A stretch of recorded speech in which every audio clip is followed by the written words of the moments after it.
Welcome दोस्तों, मैं योगेश खोरवाल आप सभी के लेकर एक नया वीडियो जो आता है डेली करंट अफेयर्स पे।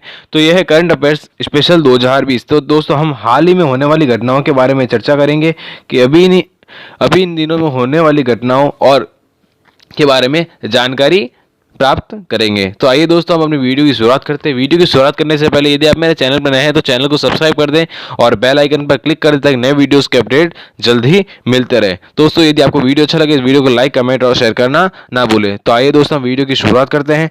तो दोस्तों देखिए, हमारा जो पहला जो टॉपिक है वो है शहद परीक्षण प्रयोगशाला। अभी ही हाल ही में शहद परीक्षण प्रयोगशाला का गठन किया गया है और उसका वीडियो कॉन्फ्रेंसिंग के माध्यम से हमारे केंद्रीय कृषि और किसान कल्याण मंत्री द्वारा इसका वीडियो कॉन्फ्रेंस के माध्यम से शुभारंभ किया गया है। तो दोस्तों हम देखते हैं इसके बारे में। तो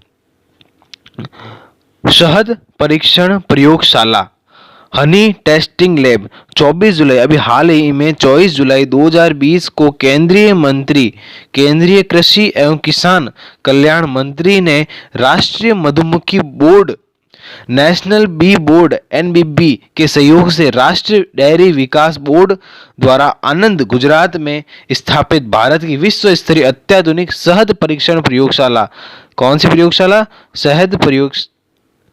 शहद परीक्षण प्रयोगशाला हनी टेस्टिंग लैब का वीडियो कॉन्फ्रेंसिंग के माध्यम से शुभारंभ किया है। तो दोस्तों देखिए कब किया? 24 जुलाई 2020 को हमारे केंद्रीय कृषि एवं किसान कल्याण मंत्री ने राष्ट्रीय मधुमक्खी बोर्ड के सहयोग से राष्ट्रीय डेयरी विकास बोर्ड द्वारा आनंद गुजरात में भारत का विश्व स्तरीय अत्याधुनिक शहद परीक्षण प्रयोगशाला का वीडियो कॉन्फ्रेंसिंग के माध्यम से शुभारंभ किया है। दोस्तों देखिए आगे इसके महत्वपूर्ण बिंदु के बारे में हम चर्चा करेंगे। तो दोस्तों देखिए, यह शहद परीक्षण प्रयोगशाला बड़ी संख्या में किसानों को शहद उत्पादन एवं विपणन के लिए प्रोत्साहन देकर देश में मीठी क्रांति, कैसी क्रांति? मीठी क्रांति, स्वीट रिवॉल्यूशन लाने एवं उनकी आय दोगुनी करने के लिए भारत सरकार के विजन में सहायक होगी। विजन 2020 में ये सहायक होगी भारत सरकार के लिए उनकी आय को दुगुनी करने के लिए। इनकी किसानों की आय को दुगुनी करने के लिए और किसानों को शहद के उत्पादन एवं विपणन के लिए प्रोत्साहन देकर मीठी क्रांति लाने एवं उनकी आय दुगुनी करने के लिए भारत सरकार के विजन में यह सहायक होगी। तो दोस्तों देखिए आगे तो अगला जो पॉइंट है वो हमारे राष्ट्रीय डेयरी विकास board national dairy development board NDDB ने भारतीय खाद्य संरक्षा एवं मानक प्राधिकरण FSSAI द्वारा निर्धारित मानदंडों के आधार पर विश्व स्तरीय प्रयोगशाला की स्थापना की है। तो दोस्तों देखिए इसमें क्या है, राष्ट्रीय डेयरी विकास बोर्ड ने भारतीय खाद्य संरक्षण मानक प्राधिकरण द्वारा निर्धारित मानदंडों के आधार पर इस विश्व स्तरीय प्रयोगशाला यानी शहद परीक्षण प्रयोगशाला की स्थापना की गई है। किन मानदंडों के आधार पर? भारतीय खाद्य संरक्षण एवं मानक प्राधिकरण के मानदंडों के आधार पर। दोस्तों देखिए अगला पॉइंट, इसमें बताया गया कि एनडीडीबी ने इस विश्व स्तरीय लैब को सभी सुविधाओं के साथ स्थापित किया है, यानी इस प्रयोगशाला में सभी सुविधाएं उपलब्ध हैं और परीक्षण विधियां प्रोटोकॉल को विकसित किया है जिन्हें परीक्षण एवं संशोधन प्रयोगशाला प्रत्यायन बोर्ड द्वारा मान्यता प्राप्त है। किसके द्वारा मान्यता प्राप्त है? राष्ट्रीय परीक्षण एवं संशोधन प्रयोगशाला प्रत्यायन बोर्ड द्वारा मान्यता प्राप्त है। तो दोस्तों एनडीडीबी की फुल फॉर्म क्या है? एनडीडीबी की फुल फॉर्म क्या है? तो अभी हाल ही में मैंने आपको बताया कि एनडीडीबी की फुल फॉर्म क्या है। देखो ये रही नेशनल डेयरी डेवलपमेंट बोर्ड यानी एनडीडीबी। तो दोस्तों देखिए आगे हमारा अगला जो पॉइंट है वो है राष्ट्रीय परीक्षण असंशोधन प्रयोगशाला प्रत्यानयन बोर्ड क्या है? NABL राष्ट्रीय परीक्षण असंशोधन प्रयोगशाला प्रत्यानयन बोर्ड द्वारा सहज परीक्षण प्रयोगशालाओं को मान्यता प्राप्त की गई है। तो दोस्तों NABL अभी यह है क्या, तो इसके संदर्भ में बात करेंगे। तो NABL भारत की गुणवत्ता परिषद का एक संवैधानिक बोर्ड है, यानी संविधान में मान्यता प्राप्त ये बोर्ड है NABL। वो गुणवत्ता परिषद का है, क्या है? गुणवत्ता परिषद का, गुणवत्ता जांच का। तो दोस्तों देखिए इसके बारे में बात करते हैं। NABL भारत को NABL को सरकार, उद्योग संघों और उद्योग को अनुरूपता मूल्यांकन निकाय की मान्यता प्रदान करने की योजना के साथ स्थापित किया गया है। अब इसकी स्थापना क्यों की गई है? उद्योग संघों और उद्योग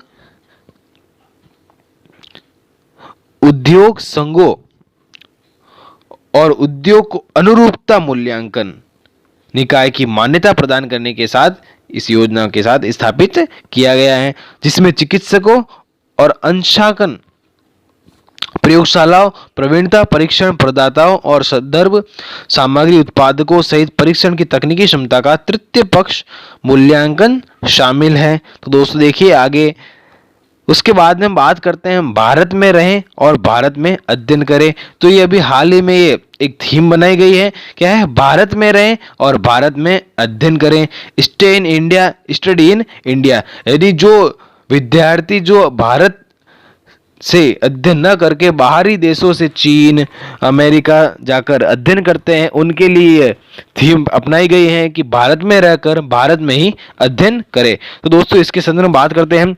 24 जुलाई, हाल ही में 24 जुलाई अभी गई है। तो हाल ही में केंद्रीय मानव संसाधन विकास मंत्री ने नई दिल्ली में केंद्रीय मानव संसाधन विकास मंत्रालय के वरिष्ठ अधिकारियों एवं स्वायत्त तकनीकी संगठनों के प्रमुखों के साथ भारत में रहे और भारत में अध्ययन करें, stay in India and study in India के बारे में विचार मंथन सत्र आयोजित किया है।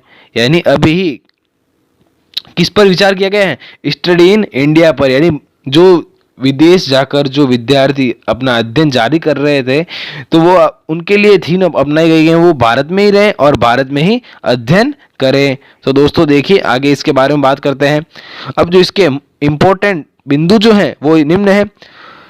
तो गौरतलब है कि कोविड-19 के कारण कई छात्र जो विदेश में पढ़ाई करना चाहते थे, तो अभी मैंने हाल ही बताया कि जो विद्यार्थी बाहर जो यानी विदेश जाकर जो पढ़ाई करते हैं उनके बारे में ही है, तो उनको भारत में ही रहने और भारत में ही अध्ययन करने का निर्णय किया है। किसने किया? हमारी जो गवर्नमेंट है उन्होंने ये थीम अपनाई है कि उनको विदेश न भेजकर उन्हें अपने ही देश में अध्ययन उनका जारी रखा जाए, और साथ ही अपनी पढ़ाई पूरी होने की चिंता के साथ भारत लौटने वाले छात्रों की संख्या भी बढ़ रही है। तो दोस्तों बाहरी देशों से भारतीय विद्यार्थी जो बाहरी देशों में जाकर अध्ययन कर रहे थे वो वापस अपने देश भारत लौट रहे हैं, इसलिए यहाँ पर छात्रों की संख्या बढ़ रही है। तो दोस्तों देखिए आगे, कोविड-19 के कारण उत्पन्न यह चिंताजनक स्थिति दो महत्वपूर्ण विषयों से संबंधित है। तो दो विषय कौन से हैं? तो आइए चर्चा करते हैं दो विषय के बारे में। तो दोस्तों हमारे उसका जो पहला विषय है वो है निम्न प्रकार है, विदेश जाने के इच्छुक हैं छात्रों की आवश्यकताओं को देखना और उन्हें देश में अध्ययन हेतु रोकने के लिए प्रतिष्ठित शिक्षण संस्थानों में शिक्षा की व्यवस्था करना। हमारे भारत देश में उन विद्यार्थियों को जो विदेश जाकर पढ़ना चाहते थे उनको अब भारतीय सरकार प्रतिष्ठित शिक्षण संस्थाओं द्वारा शिक्षा की समुचित व्यवस्था के साथ उन्हें अध्ययन के लिए यहाँ भारत में ही ठहराएगा। तो दोस्तों आगे देखिए, विदेश से लौटने वाले छात्रों की चिंताओं का समाधान करना और उन्हें अपने पढ़ाई पूरी करने में मदद करना, यह हमारे भारत सरकार द्वारा इस महत्वपूर्ण बिंदु पर हाल ही में चर्चा की गई है 24 जुलाई 2020 को। कब? 24 जुलाई को इस पर हाल ही में भारत सरकार द्वारा इस पर चर्चा की गई है। तो दोस्तों देखिए आगे, केंद्रीय मानव संसाधन विकास मंत्री ने कहा है कि वर्ष 2019 के दौरान लगभग 7,50,000, ये बहुत ही बड़ी संख्या है 7,50,000 छात्रों ने अपनी पढ़ाई के लिए विदेश यात्रा की और इस वजह से मूल्यवान विदेशी मुद्रा भारत से बाहर चली गई और साथ ही कई प्रतिभावान छात्र विदेश चले गए। तो दोस्तों, विदेश में अच्छी पढ़ाई होने के कारण वो विदेश जाने और वहाँ अध्ययन करने के इच्छुक होते हैं और हमारे भारत के कई प्रतिभावान, कई प्रतिष्ठित छात्र जिनकी बुद्धि बहुत ही अत्यधिक तेज होती है और वो विदेश जाकर अपना अध्ययन जारी रखते हैं, लेकिन अब की बार भारत सरकार ने उन्हें यहीं पर प्रतिष्ठित शिक्षा दिलवाकर उन्हें यहीं रोकने का निर्णय लिया है। तो दोस्तों देखिए आगे, अब बात करते हैं एक अंतिम बिंदु के बारे में। तो अभी उल्लेखनीय है कि भारत सरकार ने सोचा है कि भारत सरकार के घोषणा पत्र के अनुसार वर्ष 2024 तक सभी प्रमुख संस्थानों में सीटों की क्षमता 50% बढ़ानी होगी, क्योंकि छात्रों की संख्या बढ़ रही है तो सीटों की क्षमता को बढ़ाना आवश्यक है और राष्ट्रीय महत्व के संस्थानों की संख्या वर्ष 2024 तक बढ़ाकर 50 करनी होगी। तो संख्या बढ़ेगी तो संस्थान भी बढ़ाने पड़ेंगे और सीटें भी बढ़ानी पड़ेगी। तो हाल ही की थीम क्या है? तो हाल ही की थीम क्या है दोस्तों? तो हाल ही की थीम है हमारे भारत में रहें और भारत में अध्ययन करें, stay in India, study in India. तो दोस्तों आज का वीडियो हम यहीं समाप्त करते हैं। आपको वीडियो अच्छा लगे तो वीडियो को लाइक, कमेंट और शेयर करना ना भूलें। धन्यवाद दोस्तों।